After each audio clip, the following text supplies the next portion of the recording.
I'd like to welcome you all to the public meeting of the New York City Rent Guidelines Board. This is one meeting in a series of public meetings and hearings to determine renewal leases for rent-stabilized housing units in New York, with leases beginning or being renewed on or after October 1st, 2014, and on or before September 30th, 2015. So thank you all in the audience for being present. Thank you, board members. I will now take roll call. Please respond if present. Magna Cruz. Harvey Epstein.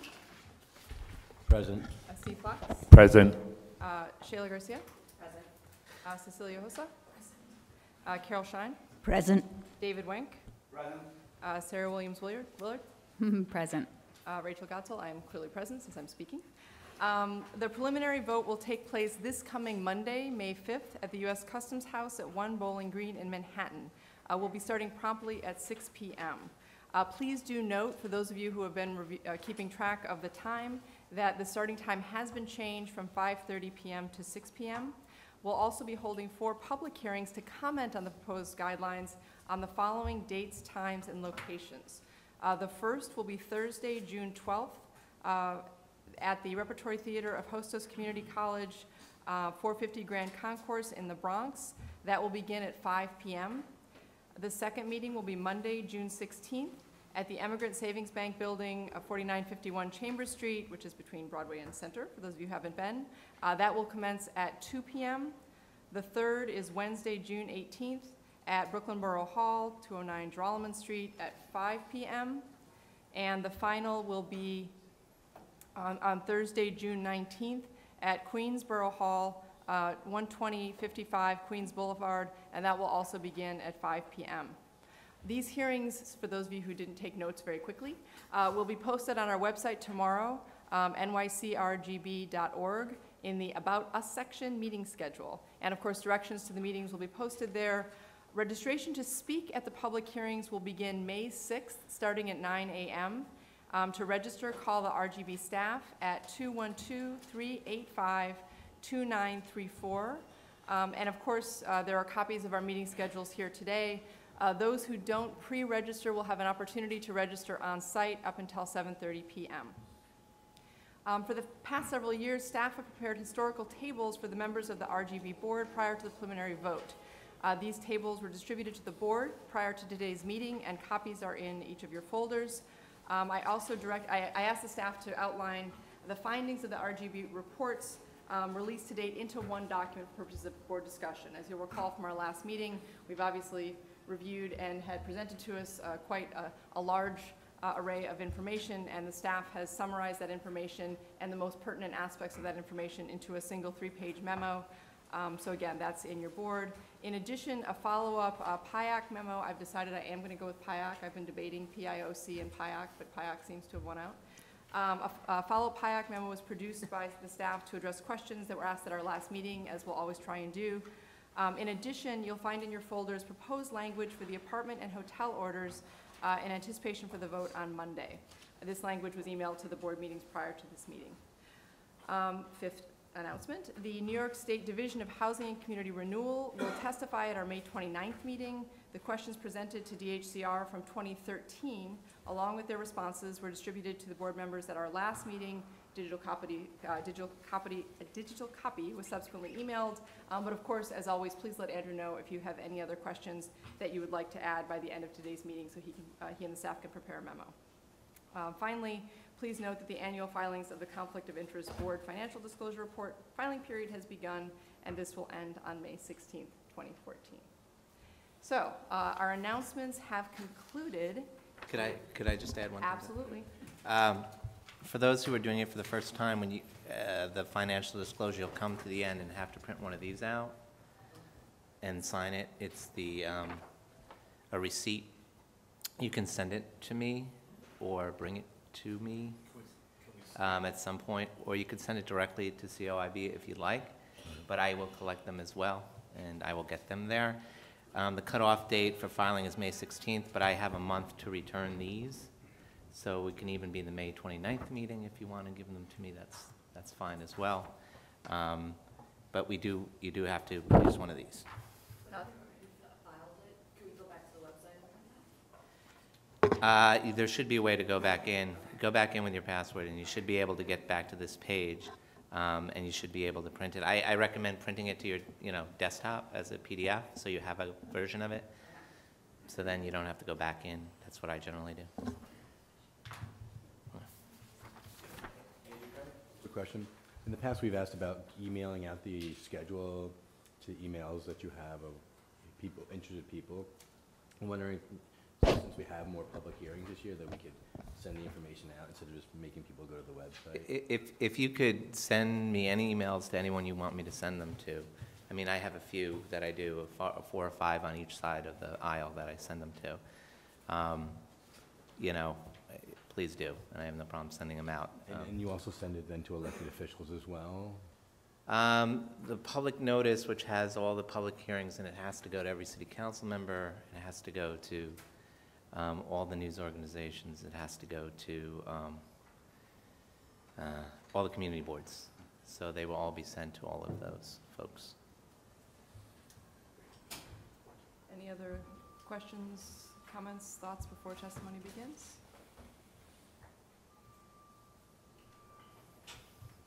We are 2 minutes ahead of when the apartment owner's testimony should begin.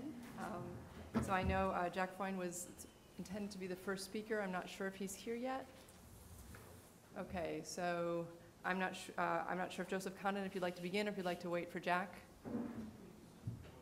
We have 3 minutes, so we're perfectly happy to chat amongst ourselves for 3 minutes. Okay, that's fine. Timeliness is important, but not to the point of. Sure, Yeah, of sure. course. Hey, Rachel, thanks for putting these into one-pagers. Do you think we'll have time today after the owners? Is that we're thinking maybe over lunch to look at them and discuss them? Yes, so we have on the schedule from 12:15 to 1 for a board discussion of the summary of the information. And then obviously, if we feel like we need a little more time at the end of the day, we can take that.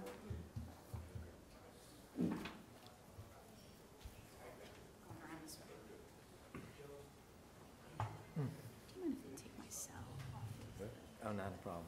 This only went to, Okay. not to anybody else.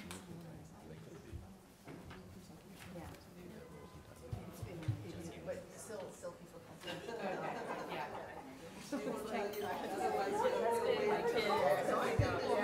Not a My problem. mom does, actually, my mom called me. So you're even more restrictive than I am, because I did have. That I can't do anything about it, right? Thank you. Done? Oh, okay. Andrew, you can put my cell phone down there, too. You want it? Really? Okay. If we can obviously keep this communications, since it does include personal communications to the board, that would be great. These are copies of my testimony. Oh, great. Terrific, thank you. Fantastic. See, pass them that way.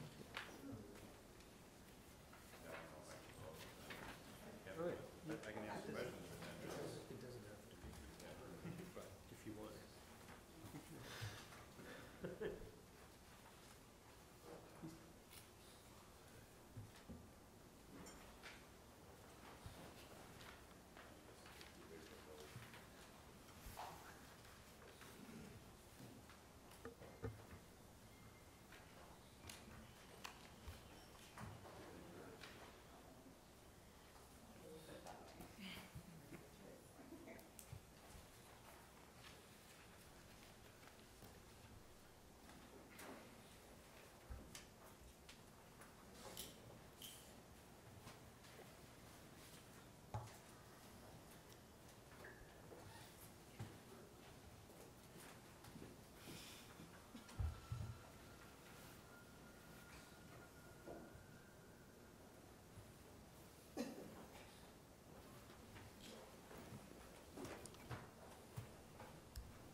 Order for them. So welcome, we will, welcome to the apartment owners. We are going to bring you some water, because obviously you're giving testimony, and I think anyone who's going to speak in a microphone deserves to have some water before them. Appreciate that. Morning.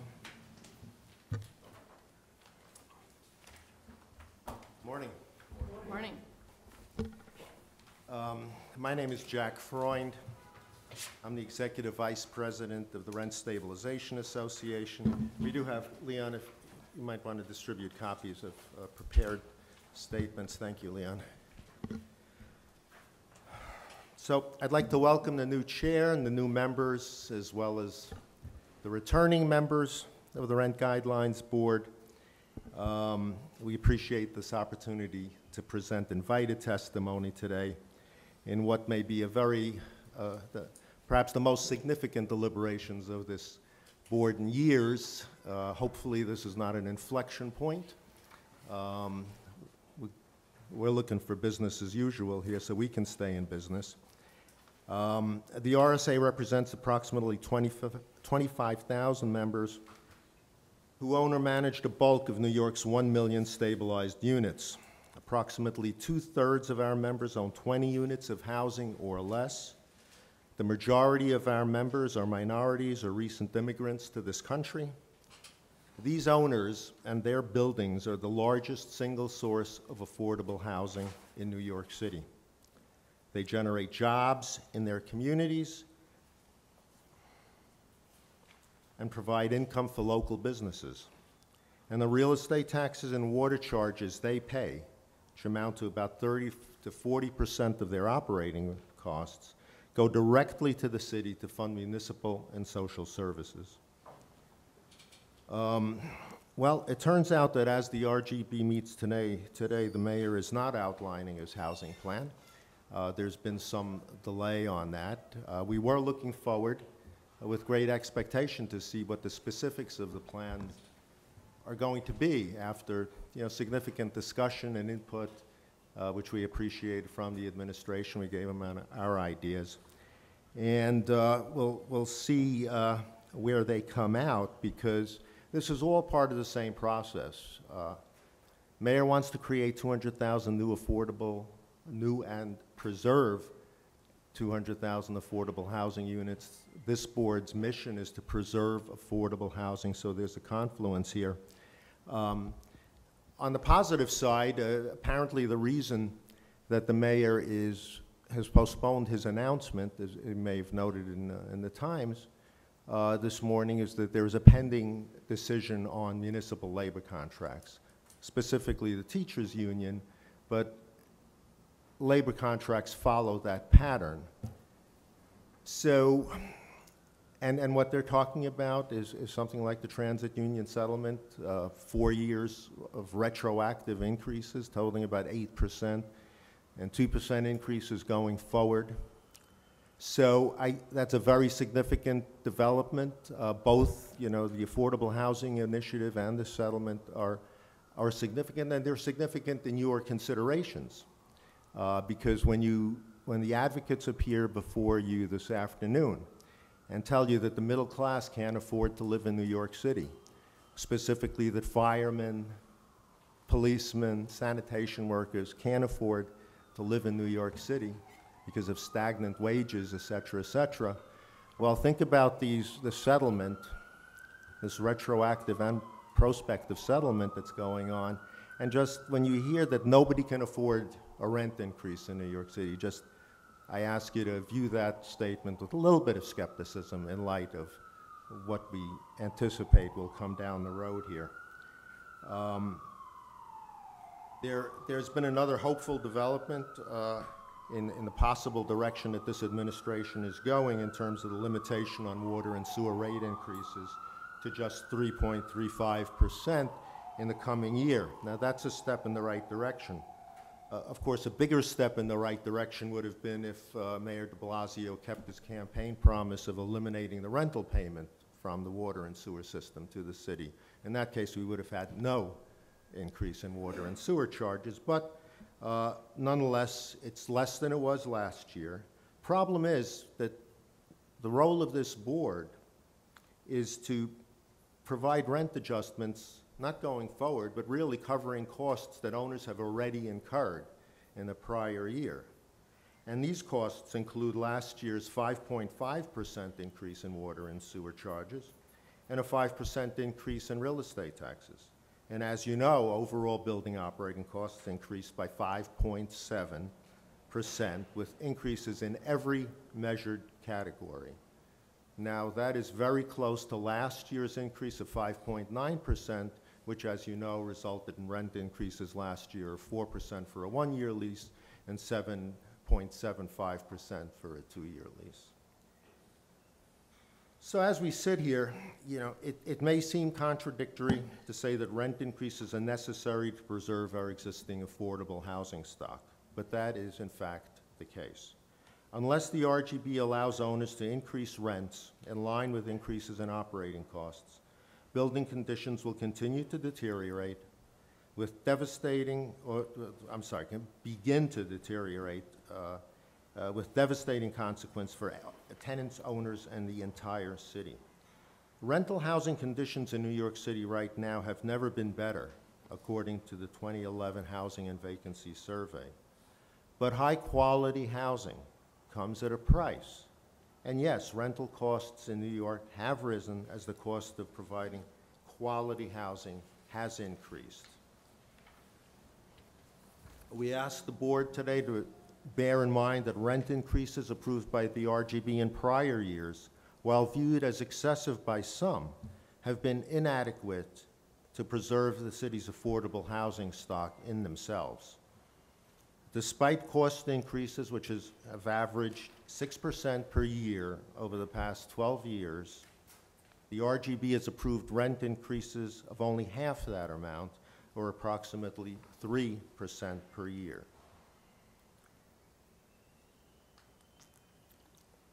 That level of rent increase is significant because smaller buildings, that is, the guideline increases in themselves are significant because smaller buildings are less likely to benefit from vacancy rent increases and capital improvement increases than larger buildings are.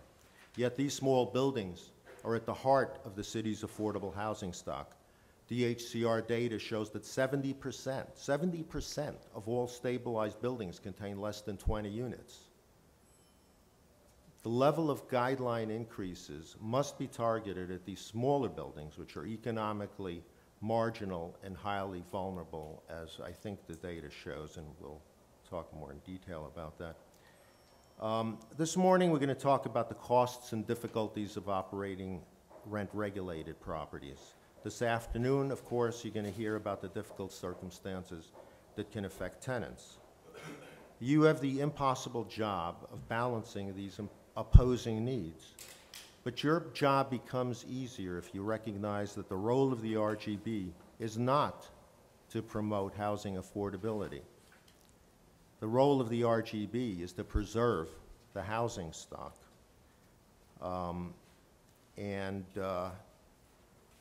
I just want to illustrate for you, this balance, this notion of balancing that has pervaded guideline deliberations for years now, was premised on the initial sort of reason for the rent stabilization law. That is, there was perceived to be an imbalance of power between owners and tenants, tenants at the liberty of owners. And I think that reality has changed significantly over the year. And I just wanted to illustrate that supposed imbalance of power to you in a quick way here. This volume here is the rent stabilization law, the rent control law, the rent stabilization code. And owners have to deal with controlled units still as well as other things. Now, this entire book of laws and regulations was written to protect tenants.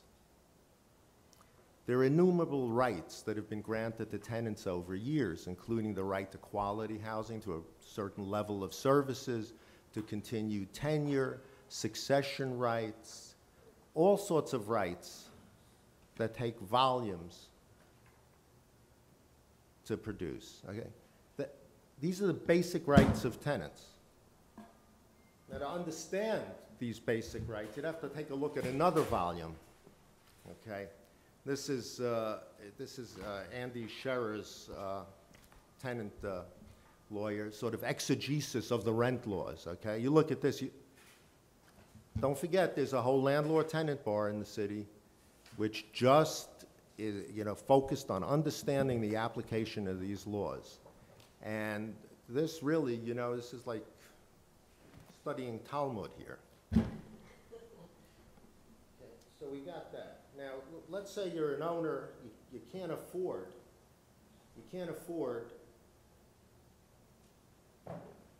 a lawyer to represent you in court. You have to have a lawyer if you're not an individual owner of an apartment. You have to have a lawyer. This is an operating cost that you have to incur. But we run, what we call pro se seminars every other month at the RSA, help owners come into court and defend themselves or bring non-payment actions and so on. So if you want to play by yourself as an owner or a manager in this room, you have to keep current on the laws. And we just held a seminar, hundreds in attendance, on the recent code amendments. This is the source material for that seminar. It's another 150 pages, just going over the 27 or 32 changes, whatever the number of changes that were made in the code recently by the governor. Every one of those changes was a change that was made in favor of tenants, affording tenants more protections. Not one recommendation for change made by any of the owner groups on this side of the table was adopted into these code changes. Okay? So we have more protections. Say you're just operating your business in a normal, you're not involved in court actions, you're just operating your business in a normal course of events. See this volume here? In this volume, we have just the HCR, advisory opinions, fact sheets, operational bulletins, opinion letters, policy statements. This is what you need to know to operate your business on a day-to-day basis for one agency, for one state agency. Sorry. Add that to the pile. It's very disruptive, this stuff. Very disruptive. Literally and figuratively? Literally and figuratively. We've just talked about state rent regulation here, right? And this is, we're just scratching the surface here. State rent regulation. New York City property owners have to be responsive to 24 different city and state agencies. They have to know the regulations, they have to know the requirements, they're subject to penalties, they're subject to inspections. This volume here, this is called the New York City Apartment Management Checklist. This is a calendar for the year of everything you do, all the compliance requirements that are imposed on property owners in a year. This book must have grown, say 10 years ago, this book was probably half the size, right? This is the 2014 edition.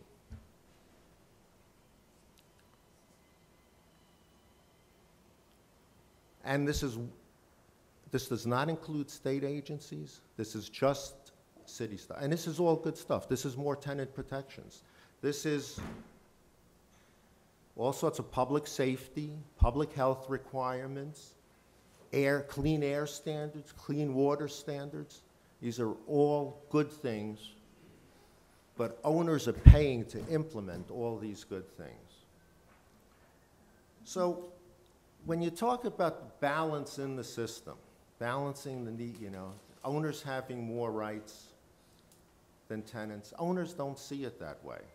End of the day, when you consider everything that owners have to work under, owners only have nominal ownership in their property.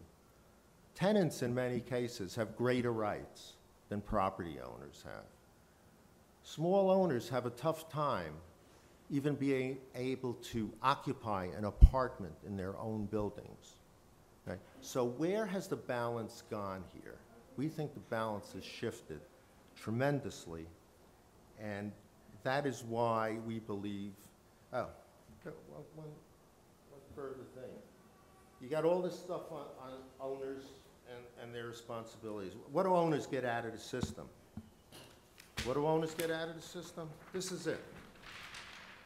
You know what this is? This is your mandate. This is the Rent Guidelines Board mandate in this book. Out of this whole book of laws and regulations, this is what property owners get 2 paragraphs that authorizes you, the New York City Rent Guidelines Board, to pass through the increases that owners need. So this is the balance, okay? You got all this, and you got that. And that's why we're sitting here. And it's an uncomfortable position. It's, you know, it is unseemly and sometimes humiliating for owners to come before the board and beg for a rent increase that they should have as of right. But that's the system we have. So here we are trying to represent the interests of our owners. And we're asking you to, we'll talk more about affordability later. I'm not going to, at this point, I think, go through the numerous reasons why this board cannot have an influence on affordability, basically. You don't have the tools to do anything about affordability. You can help owners, you can help maintain the housing stock, but if you try to deal with housing affordability, it's not in your powers, it's not in your venue, and the only thing you can do if you try to address housing affordability is do more harm. Okay? You can try to minimize rent increase, deprive owners of the rent dollars they need to operate their buildings, to provide safe, decent housing for their tenants. And we're hoping that you don't do that.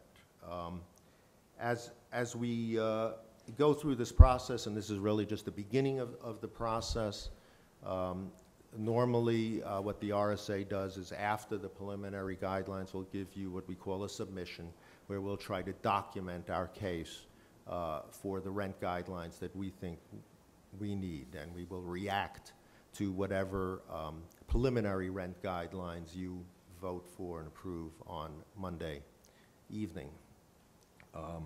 So in the meantime, we asked the board to issue preliminary guidelines, as has been the custom in recent years, which cover the range of possible commensurate rent increase adjustments.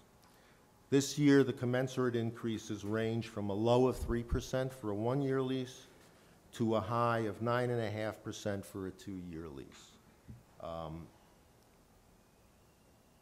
And it's been, as I said, the pattern and the custom of this board to leave the matter open for the next 2 months until your final vote by approving a range of rent guideline increases. And we believe that you can only do your job of preserving the housing stock at this point in the preliminary stage by approving that range of commensurate increases.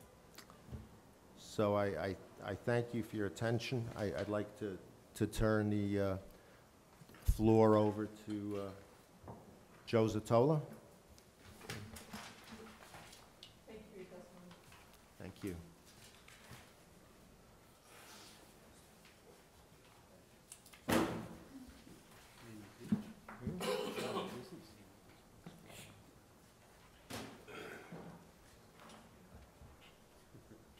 Good morning, everyone.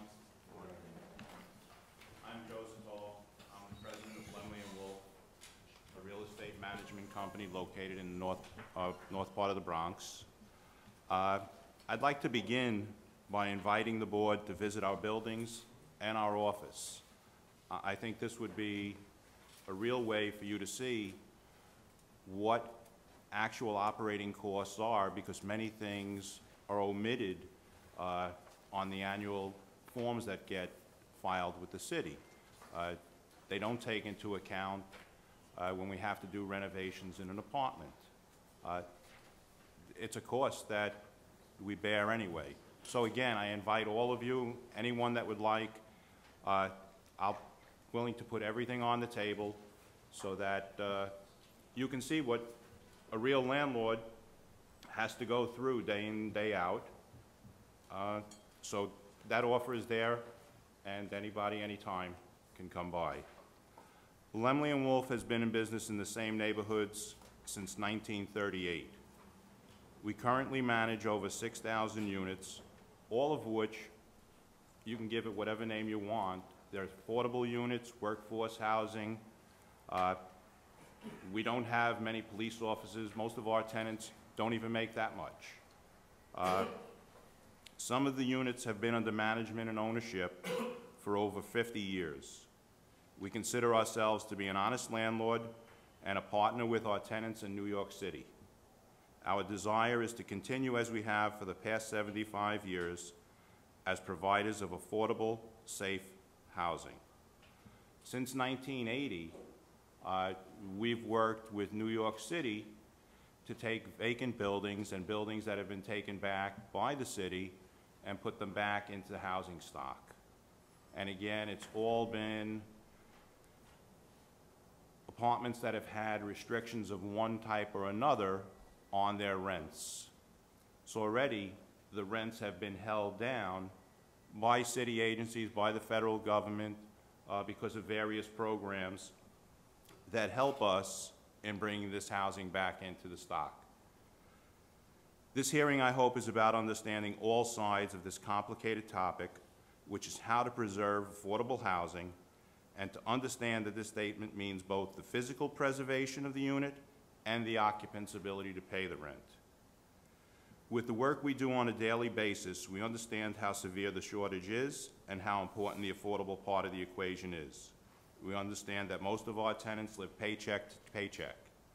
The answer to the problem, I believe, lies in a partnership between government, owners, and tenants, with everyone contributing to the process.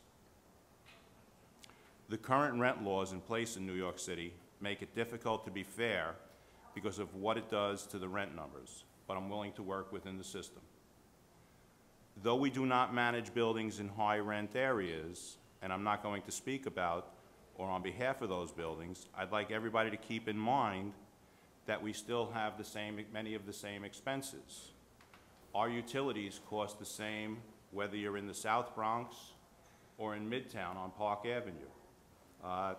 We pay the same for oil. Our water rates are the same.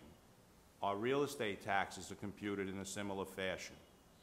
We pay union labor if we have supers that are in the union. We pay the same whether they're in Midtown or in the South Bronx.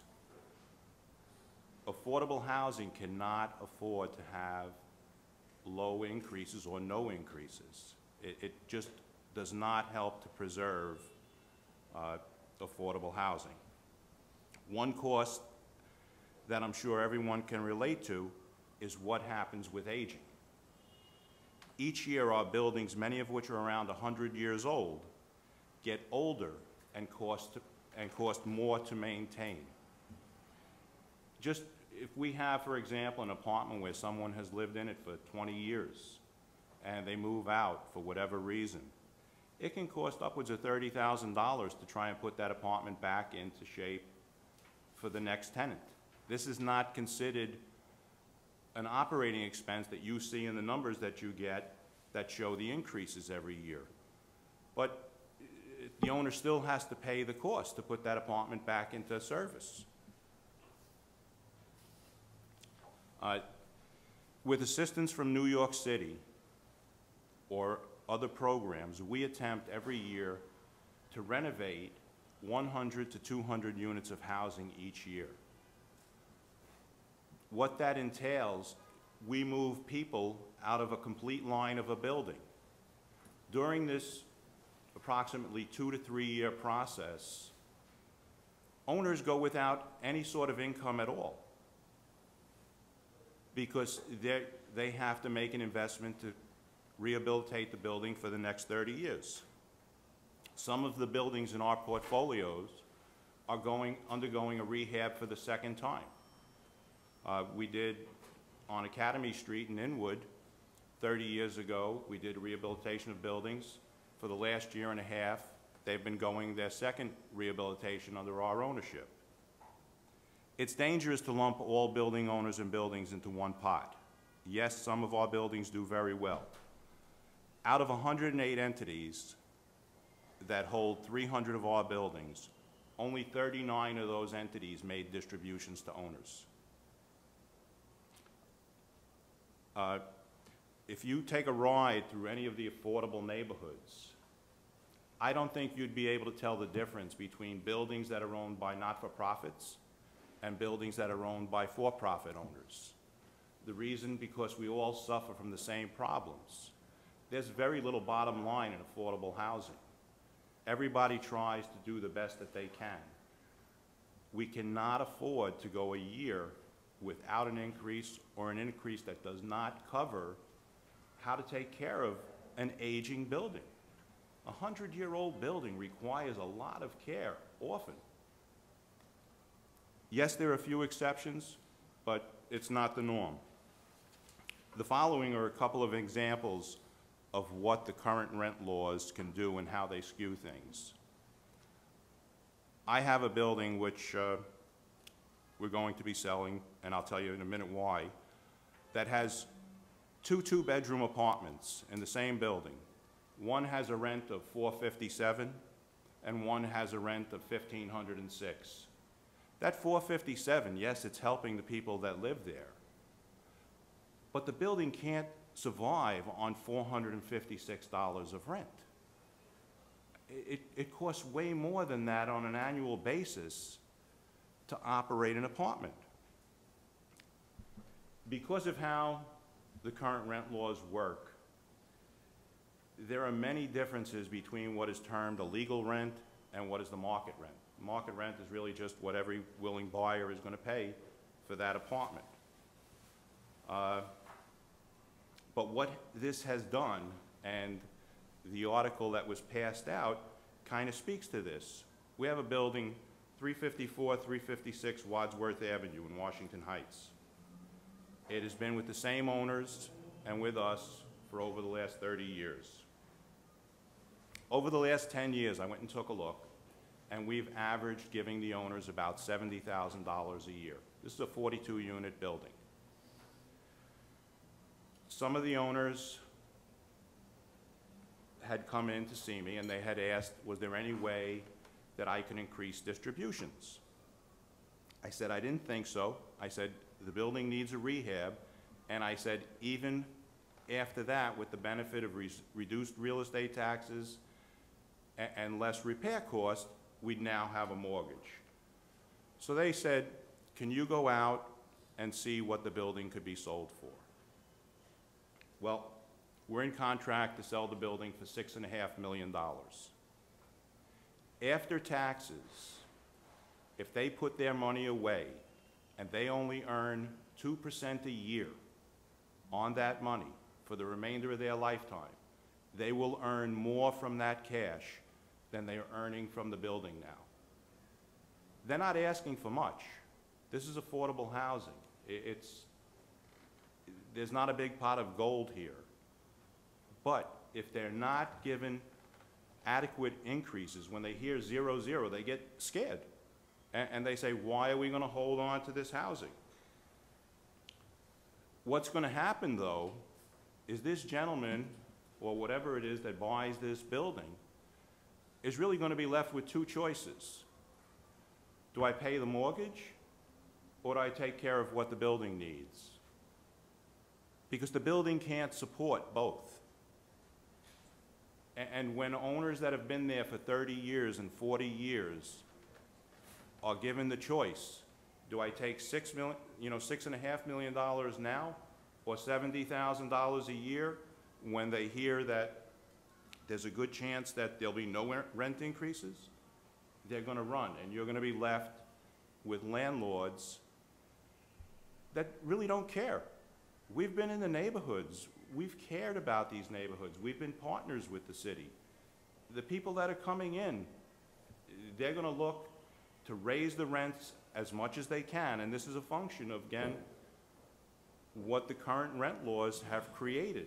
There's a lot of wiggle room for them, and they're going to find that they can't do that, but they're going to disrupt the tenancy during that period, and they're going to be left just as the article talks about Stuyvesant Town, where they paid too much, they handed over the paper for the mortgage, and everybody was left with a building to go figure out what to do with it.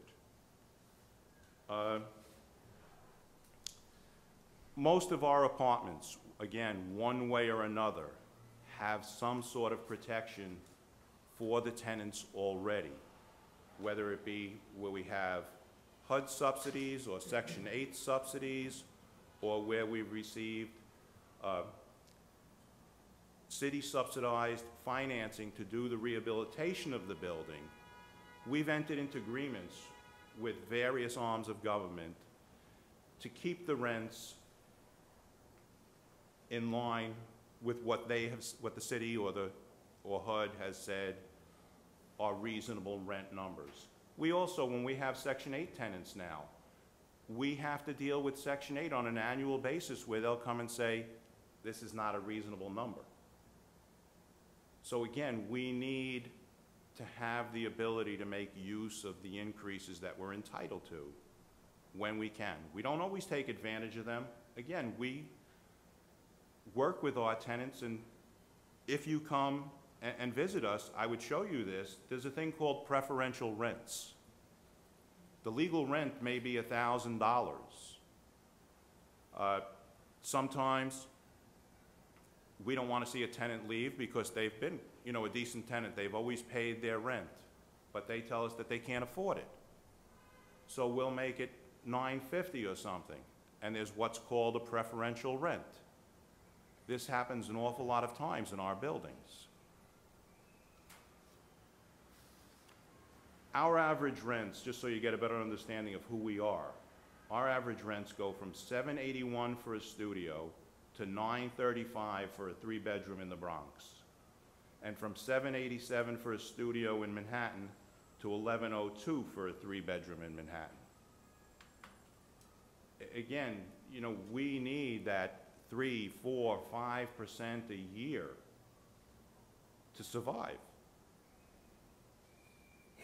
We've been called in many times by banks, even by New York City, the housing department, housing preservation and development, when they have buildings that are with owners that are in trouble. In 2007, just before everything fell apart, we were called in to help them with 1,200 units in the South Bronx. The owner was a not-for-profit. All the buildings were in disrepair. The city was paying the oil bills because they weren't paying the oil bills. We said we'd be more than happy to come in and help. There was, you know, things for us in it. We were going to get management, so it's not that, you know, I was just going out there to be a savior or anything. But when we went to these buildings to go see what was going on, because the management company couldn't afford to pay its bills, when an apartment would go vacant, it would leave it vacant. And it would take the refrigerator out. It would take the toilet out. It would take the sink out. It would take the windows out. So you had apartments that were pulled out of the housing stock. So because the buildings could not afford to pay their bills, affordable housing was lost. We're affordable housing providers. Again, we're willing to work within the system and to work in a partnership with the city, with the tenants, and with the neighborhoods. But we need your help. It's your chance now to help us. And again, you're all welcome to come and visit my office. I'll open up all our books. You'll see some buildings do very well. You'll see an awful lot don't. That's it from me. Thank you. Thank you, and thank you for the invitation to visit the building. Thank you very much, Joe. Let me just add something to build on the comments that Joe just made, because as Joe, and this is a real operator of affordable housing, a manager, an owner, and of affordable housing in New York. And what he's just told you stands in stark contrast to what you've read in the staff RPIE reports. I mean, I know we're going to hear a lot about this net operating income increased 10% last year, 32% since 1990. This is going to be what you're going to hear all afternoon long, in addition to the fact that nobody can afford to pay any rent increase. But let me just go back to to the building example that Joe said, talked about, in which produced $70,000 of net operating income per year without a mortgage on the building, right? Without, so this is now the examples in the RPIE report. Two examples of average stabilized buildings, which are not real buildings. They are just amalgamations of statistical averages, right? So one throws off $237,000 a year, 45-unit building. I think you said yours. 41. Yours had 41. This hypothetical has 45. Somehow throws off $237,000 a year in net operating income. The one that's supposed to represent Joe's buildings here outside of the core Manhattan throws off $190,000 of net operating income a year. These numbers are not real, okay? The numbers that Joe is giving you are real numbers and more closely characterize the precarious financial conditions of the majority of rent-stabilized buildings outside the Manhattan core, and some inside the Manhattan core. So I just ask you to bear that in mind, and we'll fill in the gaps on this as we go through the process. Thank you. Joe?